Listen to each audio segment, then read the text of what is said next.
Dear Patriots, before the news starts, please subscribe to our patriotic channel by clicking the subscribe button. Give us a thumbs up to this video. Don't forget to leave your opinion below in the comments section. Share the news on Facebook and Twitter so you friends see it. Thank you. Trump attacks Canada and Mexico over trade.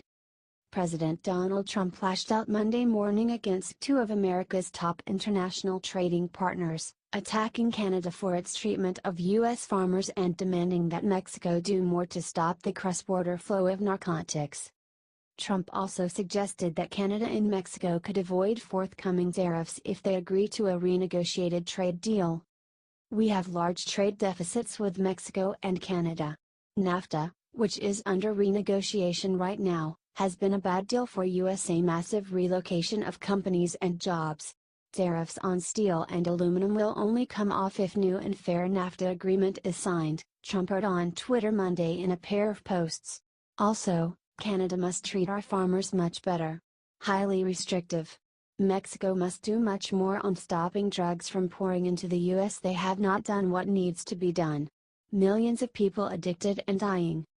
Trump's distaste for NAFTA, which he has pledged to renegotiate or else have the US withdraw from it, dates to his 2016 campaign, when he regularly railed against it and other trade deals and speeches at his rallies.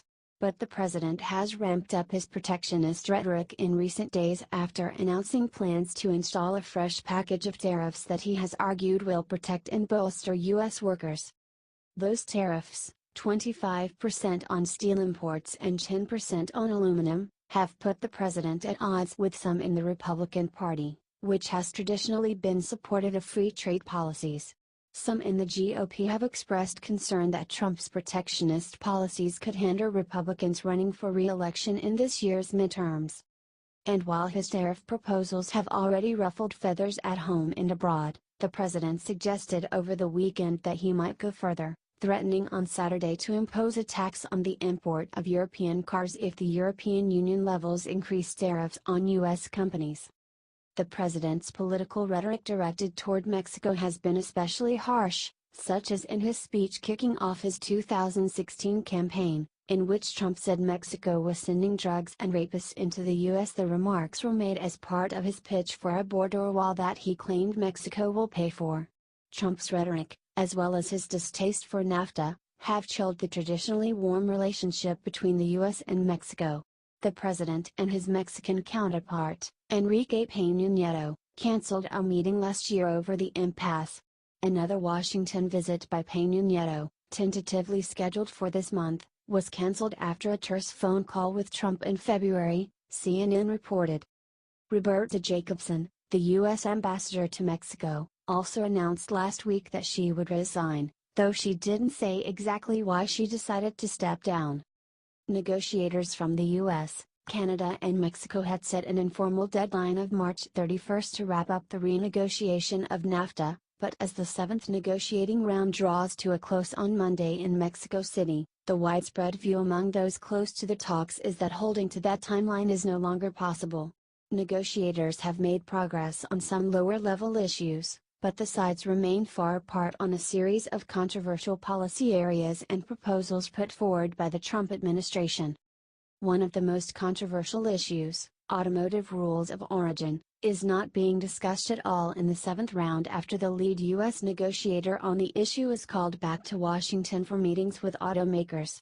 NAFTA's automotive rules of origin determine how much of a vehicle's components must be sourced from within North America to qualify for tariff-free treatment under the deal. Talks in that area could be greatly influenced by tariffs on steel and aluminum, two important raw materials used in automobile manufacturing. The March 31 deadline was an effort to conclude the renegotiation before campaigning heats up ahead of the Mexican presidential election in July, as well as the battle for Congress in the midterm elections. The seventh negotiating round is scheduled to conclude on Monday with a meeting of the three top trade officials from the NAFTA countries, U.S. Trade Representative Robert Lighthizer, Canadian Foreign Minister Chrystia Freeland, and Mexican Economy Minister Ildefonso Guajardo. The ministers were also slated to hold a news conference, beginning around 3:15 p.m. Eastern Time, on Monday. The eighth round is expected to be held in Washington in early April. Additional rounds have not been scheduled.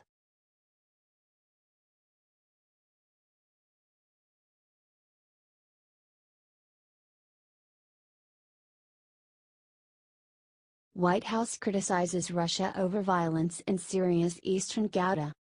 White House Press Secretary Sarah Huckabee Sanders on Sunday criticized Russia and Iran over the deteriorating conditions in Syria, where people in an enclave near Damascus are caught up in a struggle between rebels and government forces. The United States condemns the ongoing military offensive that the Assad regime, backed by Russia and Iran, is perpetrating against the people of eastern Ghouta, Sanders said in a statement.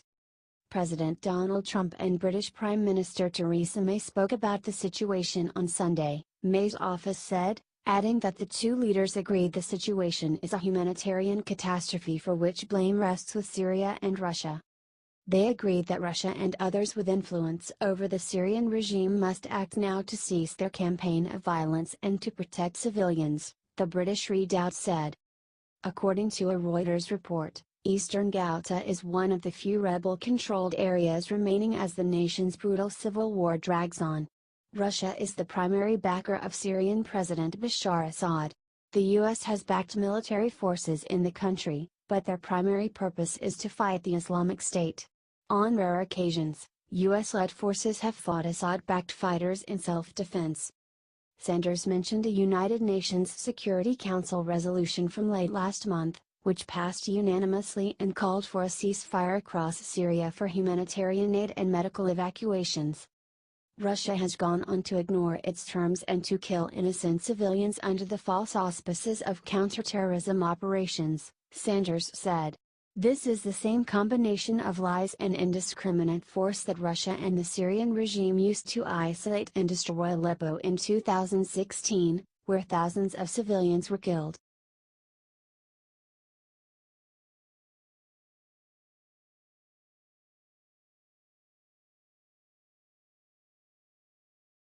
Donald Trump's bubble presidency. When President Barack Obama felt he needed to show off his common touch, he'd go for cheeseburgers at Ray's Hell Burger, where he treated the Russian president to an onion jalapeno and mushroom-topped patty, or to Five Guys, where he ordered burgers for his staff in front of gawking lunchtime diners in May 2009. President Donald Trump's decision to stick to the restaurant inside his Pennsylvania Avenue property 2 blocks from the White House underscores his deep and growing isolation. In his 14 months as president, Trump hasn't yet followed his predecessor's habit of dropping by local watering holes, even though he's made no secret of his love for junk food, or public service events either at home or on the road. He hasn't gone to a baseball game or stopped at a soup kitchen. On Saturday, he ventured out of the White House to attend the annual Gridiron Dinner, taking a baby step into Washington's elite social scene. But his appearance at the White House event did little to bring him closer to ordinary Americans. Outside Washington, Trump follows a careful routine of visiting factories or local law enforcement headquarters. When he stopped recently in Parkland, Florida, on his way to Mar-a-Lago, he took a smiling photo with a girl who had been shot at Marjory Stoneman Douglas High School, a sharp contrast to images of Obama sitting in a small room with his head in his hands grieving with the parents of first graders killed at Sandy Hook Elementary in 2012. Trump promised the night of his victory to govern on behalf of the forgotten men and women of our country. Yet as president, he rarely comes into contact with regular people except in the structured setting of the White House or during tightly orchestrated events set up by staff, including a West Wing listening session last month with Stoneman Douglas families that featured some attendees who were critical of his proposals. His announcement last week of new tariffs, the timing of which surprised even some senior staffers, came at a table packed with industry executives rather than at a Rust Belt steel mill. Trump has always been more of an executive-in-chief than a uniter-in-chief. He has persisted in the habits of a celebrity, positioning himself as someone whose lifestyle is just a bit out of reach. His mingling happens chiefly at his private clubs in Florida, New Jersey, and Virginia, where he is not walled off by the Secret Service. It's another way that Trump has obliterated the norms of the presidency, according to interviews with more than 20 current and former White House officials, Trump friends and close advisors. Rather than trying to project an air of accessibility, Trump has unapologetically stuck to his insular White House life, avoiding and more or less eliminating the optics of the president appearing in public as a citizen.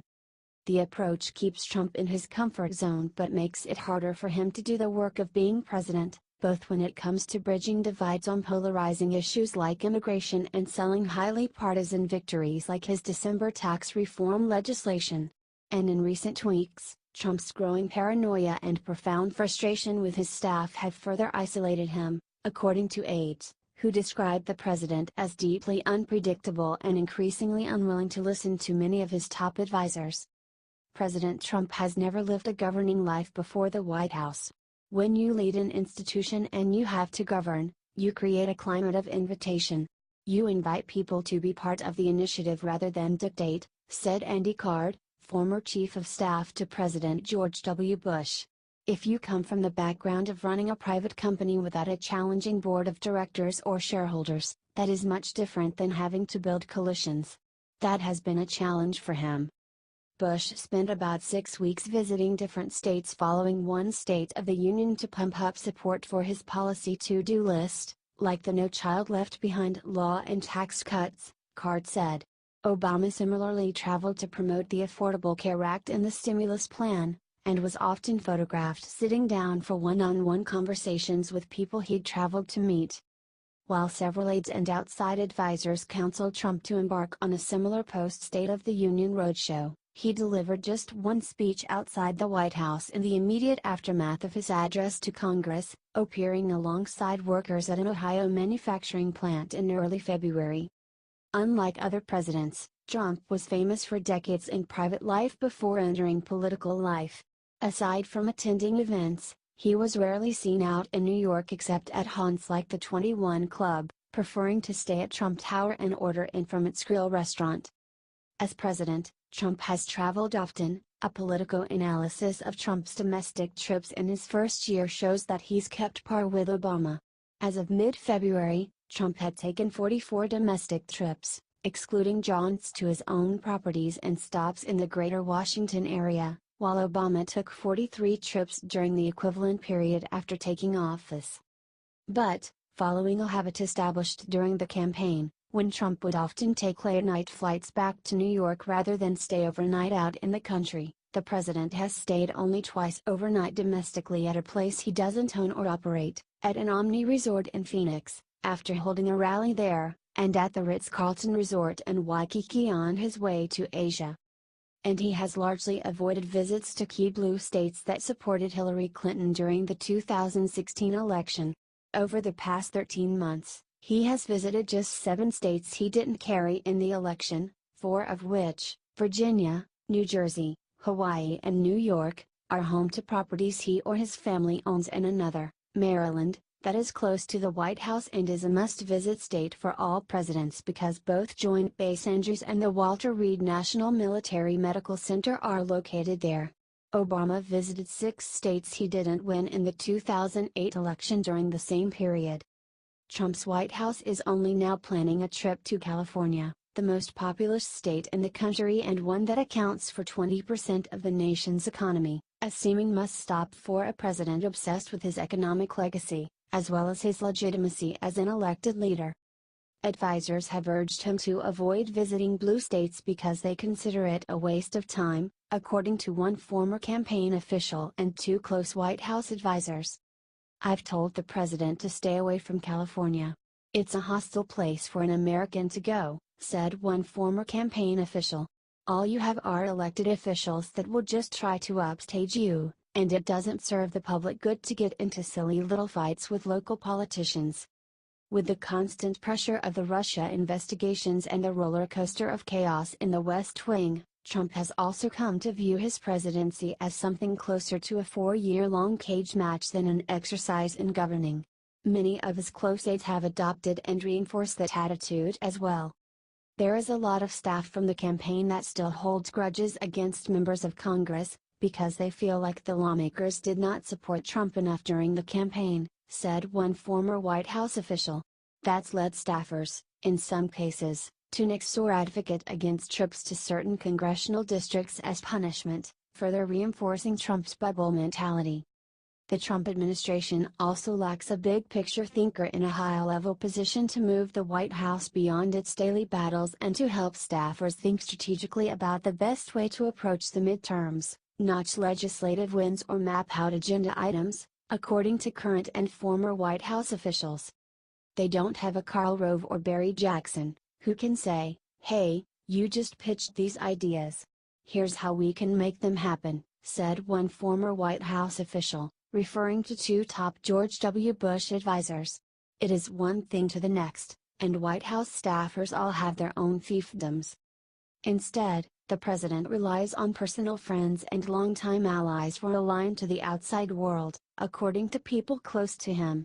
Corey Lewandowski, his former campaign manager, recently took a meeting in the Oval Office, while the president lately has resumed phone conversations with Anthony Scaramucci, the ex-White House communications director who lasted just 11 days, close White House advisors say.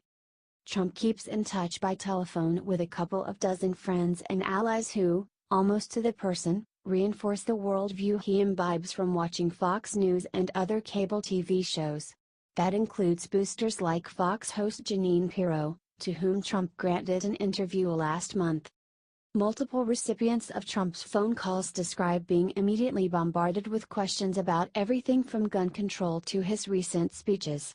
While Trump rarely gives a clear indication about what he's thinking, the regular surveys of his friends and allies often deeply influence him, according to friends. The president also keeps tabs on life outside the White House by spending several hours each day watching cable news channels like Fox, MSNBC and CNN. Valets bring him several newspapers early in the morning at his residence, including the New York Times, New York Post, Washington Post, and Wall Street Journal, and he's installed a massive flat-screen TV in the dining room just off the Oval Office, said one close advisor to the White House. He also keeps tabs on what his base is thinking via Twitter, where he still occasionally engages directly with strangers and retweets messages from seemingly random supporters. Close advisors to the White House argue that Trump is merely redefining the institution of the presidency for the digital age by connecting with constituents via social media, rather than in person. He sees Twitter as his own TV network, and it's bigger than any network out there, said a former campaign official. Through Twitter, he is communicating to his followers and speaking as a we. It is the nuance of the language that people do not get. It's not just to communicate but to motivate them. The White House did not respond to a request for comment for this story. But former Obama advisor David Axelrod said that not going outside the White House bubble can warp a president's perception of how successfully he's leading. If you surround yourself with acolytes and stay on your property and never actually mix with people in an organic and real way, you get what you want, but you don't get what you need, Axelrod said. Even when Trump meets with everyday people, he often turns the conversation back to himself. In a recent phone call with a Parkland shooting survivor, who'd been shot in both legs, Trump told the teenager that he'd heard she was a big fan of his. Talking to the president, "I've never been so unimpressed by a person in my life," the teen, Samantha Fuentes, told the New York Times. "He didn't make me feel better in the slightest." Her comments echoed claims that Trump unintentionally made the widow of Army Sergeant Law David Johnson, a Special Forces soldier killed in Niger, cry during a condolence call, allegations that sparked a week of angry exchanges between White House Chief of Staff John Kelly, who defended the president, and Florida Democratic Representative Frederica Wilson, a personal friend of Johnson's family. But people close to the president describe his off-the-cuff, free-verse remarks, at rallies or in smaller interactions like phone calls, as the closest the public will ever get to the real Trump. And many in the White House believe his unorthodox remarks, even when they have unintended consequences, help make him seem authentic to voters. As the midterm elections approach, Trump is increasingly fixated on Republicans' electoral prospects, and he regularly talks to friends about his own 2020 re-election bid. The president has always been more comfortable with campaigning than with governing, and allies say he's eager to move back into campaign mode. That appears to be Trump's strong suit as a leader, always campaigning, communicating and strategizing while leaving the governing and nuances of policy debates to Capitol Hill. Close advisors and current and former White House staff say that, despite his strength as a perpetual campaigner, he actually loves living in the White House, from the history of the Lincoln bedroom to the fleet of helicopters and airplanes at his disposal to the army of valets and chefs who attend to his every need. Trump's friends say being president hasn't changed him, even as he has drastically overhauled the institution of the presidency and the notion of who that office serves. In some fundamental ways, he hasn't changed at all, said one person close to the president. He is a guy who is who he is more than almost anyone I've ever met. Elizabeth Castillo and Iona Alexander contributed to this report.